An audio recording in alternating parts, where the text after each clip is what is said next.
I am deeply honored to welcome you to Egypt for the second Italy-Africa Summit. This gathering marks a pivotal moment in Africa-Europe relations, a moment to move from dialogue to action and to turn ideas into clear outcomes for our people. The scramble for Africa isn't a history lesson. It's happening right now, in real time. Just as African leaders were gathering in Addis Ababa for the African Union Summit, something else happened. Italy's Prime Minister landed in the very same city and hosted the Italy-Africa Summit first. Think about that for a second. A European nation, part of a united European Union, makes its move before a divided Africa can even start its own meeting. This isn't a coincidence. It's a strategy. They know that once deals are whispered and minds are distracted, focus is lost. Before Africa can speak with one voice, the real conversations have already happened elsewhere. Europe acts as one, while Africa remains fragmented. The scramble today isn't with guns, it's with influence, pressure, and deals. The question is, when will Africa stop reacting and start leading? Let's listen to what our leaders are saying, and more importantly, what they are not. It's time to wake up. Your Excellency, President João Lorenzo, Chairperson of the African Union, Your Excellency Giorgia Meloni, Prime Minister of the Republic of Italy, Your Excellencies, Heads of State and Government, Your Excellency Mahmoud Ali Yusuf, Chairperson of the African Union Commission, Your Excellency Antonio Guterres, representatives from multilateral institutions like World Bank, Africa Development, our older brother Thabo Mbeki, and dear friends. I am deeply honored to welcome you to Egypt for the second Italy-Africa Summit. This gathering marks a pivotal moment in Africa-Europe relations, a moment to move from dialogue to action and to turn ideas into clear outcomes for our people. Italy has articulated a forward-looking vision to serve as the bridge between Europe and Africa. Through the Mattei plan, energy security, sustainable development, migration management, and human capital are integrated into a unified strategy based on partnership and mutual benefit. Ethiopia is proud to be part of this vision. Our participation in the first Italy-Africa Summit in 2024 and our continued engagement since reflects a shared commitment to move beyond words. As we host this summit in Addis Ababa, we reaffirm our readiness to work with Italy, with our African brothers and sisters, and with all partners committed to turning strategic dialogue into development outcomes that improve lives. Ethiopia is increasingly connecting Africa to the world. At the continent's diplomatic capital, a growing hub for aviation and logistics, and host of major global conferences, we are linking regions, markets, and ideas, raising Africa's voice in global affairs. Excellencies, our greatest asset is our people. Africa is young, ambitious, ready to innovate and lead. By investing in youth and skills, we can create jobs, unlock talent, and address today's challenges while preparing for tomorrow's opportunities. Technology, particularly artificial intelligence, is central to this future. Digital transformation and emerging technologies modernize energy infrastructure, improve food systems, enhance health, and enable trade, while delivering people-centered public services. By combining Africa's energetic and creative population with Europe's experience, technology, and capital, we can build solutions that deliver prosperity to our continents and beyond. The Mattei plan aligns closely with Ethiopia's priorities. It complements our homegrown economic reform agenda across renewable energy, climate-smart agriculture, infrastructure, digital transformation, and human capital development. From major hydropower initiatives and expanding regional interconnections to rail, aviation, and the creation of innovation hubs, Ethiopia is laying the foundation for sustainable development and shared values across Africa. Excellencies, the Italy-Africa partnership shows the cooperation can remain balanced and future-focused. It shows that addressing migration, advancing climate action, unlocking Africa's potential, and investing in youth and technology must advance together. Ethiopia is fully committed to turning words into action, ensuring tangible benefits for our people. In closing, I reaffirm Ethiopia's resolve to deepen strategic cooperation with Italy and across Africa. Together, we can shape a new Africa-Europe relationship, not based on dependency, but dignity, not on extraction, but shared prosperity, not on the past, but on a future we build together. Let's move forward with determination to build the Africa and Europe we all aspire to see. I thank you, and once again, I welcome you to Ethiopia, the land of origin.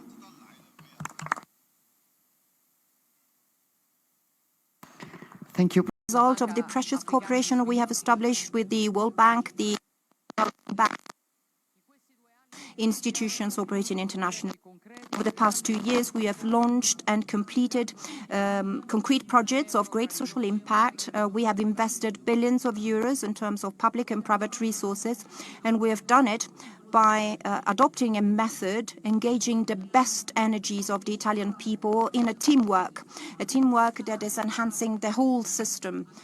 Italy is present here with many representatives, and I would like to thank them all, businesses, universities, world of cooperation and research. So a heritage of best practices that have worked in a coordinated manner to pursue a common goal. And this goal is not that of putting in place a mere package of projects, but actually to build a pact between free nations, you and us, that choose to work together because they trust each other and they are looking for cooperation areas where they can stand out and make the difference with a view to sharing common benefits. It is a method that is proposing concrete solutions, that is generating benefits that can be easily verified, especially from a strategic standpoint for our common growth. I'm thinking of energy, where we have chosen to focus on interconnection between the two shores of the Mediterranean and to focus on renewables and biofuels, respecting the principle of technological neutrality, which is key for a green transition that is sustainable but also compatible with our economic and production systems. We were able to build a new public-private paradigm. That's another pillar of our cooperation, and then food security by supporting local businesses, generating quality employment, but also supporting technology innovation and access to water. We have reinforced cooperation in physical and digital infrastructure in different regions of Africa, because without connections, there's simply no such a thing as growth, and there can't be integration with the global markets. We have cooperated in the healthcare sector to make the systems stronger and more accessible. We have worked on industry, employment and development of the private sector with a special focus on young people. Because clearly, every project that belongs to the Mattei plan has something in common, so a focus on education and training. Because our goal is not that of creating new dependencies, but to support the protagonism of the African peoples and help them be redeemed. And this is possible only if we place more value on the human capital. And this has to be done since the very first years of schooling. That is why, along with Nigeria and the partnership with the Global Partnership for Education, we've mounted a campaign to raise $5 billion and improve the quality of education for 750 million children in more than 91 countries. And I will be happy to co-chair in June a summit with President Tinubu. So this is our approach, because the challenge of a totally new cooperation, which we are rising up to, is above all based on the ability that Africa has to live off its wealth, thereby processing the raw materials without letting them be taken from others, by growing their land, by growing crops on their land. We're not interested in exploiting migration to have low-cost labor to use in our industry. We want to fight against the deep causes that are pushing too many young people to flee their countries of origin, where they were born and raised, that prevents them from contributing to the development of their own countries. It is a choice of responsibility, of a shared responsibility, and not short-term compromise. And we did that not because we want to sound arrogant, as it happened in the past, by imposing things from the top. We want to build things together. We want to find solutions together with humbleness and with respect. And not, despite all this, the goal of this summit is not to celebrate what we have done so far, but it is that of thinking together about what we can still do to make the Mattei plan be even more efficient, more pragmatic, and more consistent with the needs of the countries involved. Because if there's one thing that we've learned over the past few years, is that the success of this initiative depends on our ability to keep listening, our ability to be ready to, fine-tune our approach by learning from our mistakes, drawing inspiration from African wisdom. No track can be drawn without meeting stones on our path, but it's thanks to that stones and that rocks that we can walk and that we can move forward. We want to continue in this direction, being aware that the results that we have achieved are not, the end point, but are seeds that have been sown to have a richer and more thriving crop. So if we can stick to this approach, and I'm sure that we will contribute all together in our own roles to make the lesson that we have learned from a giant of our time, John Paul II. We are all truly responsible for everyone. So this is our approach. This is the epitome of what is moving us. And this is what we want to keep doing. So thank you everyone for what we have built together over the past few years. But thank you also for attending today to show that we still want to continue to work together. Thank you. I'll hand the floor over to the Prime Minister of the Federal Democratic Republic of Ethiopia, Abiy Ahmed Ali. Thank you. Brothers and sisters, the scramble for Africa did not end. It only changed clothes. While African leaders were gathering in Addis Ababa for the African Union Summit, a summit meant to discuss Africa's future, something else happened. The Prime Minister of Italy landed in Addis Ababa and hosted the second Italy-Africa Summit. Let that sink in. Before Africans could even sit down to seriously talk about Africa, Europe had already sat down to talk about Africa. Not in Paris, not in Rome, not in Brussels. In Addis Ababa, the political capital of Africa. This is not coincidence. This is strategy. Because history teaches us one painful lesson. When others plan Africa's future before Africans do, Africa pays the price. In 1884, European powers met in Berlin. No African was invited. No African voice mattered. And yet, Africa was divided like a cake. That meeting was called the Berlin Conference. Today, they don't call it Scramble. They call it summits, partnerships, investment forums, and cooperation. But the logic is the same. Who controls Africa's resources? Who controls Africa's roots? Who controls Africa's future? Italy is part of the European Union. Europe is united when it comes to interests. Africa is still fragmented when it comes to strategy. So ask yourself, why host an Italy-Africa summit before the African Union summit? Because timing is power. Because attention is currency. Because influence works best before decisions are made. Let's be honest. You bring leaders together. You promise investments. You whisper about aid, loans, trade deals, security cooperation. You shake hands. You take photos. You make pledges. Then, you leave. And after that, African leaders sit in their own summit, but their minds are already occupied. Their priorities already shifted. Their positions already softened. This is not accidental diplomacy. This is strategic disruption.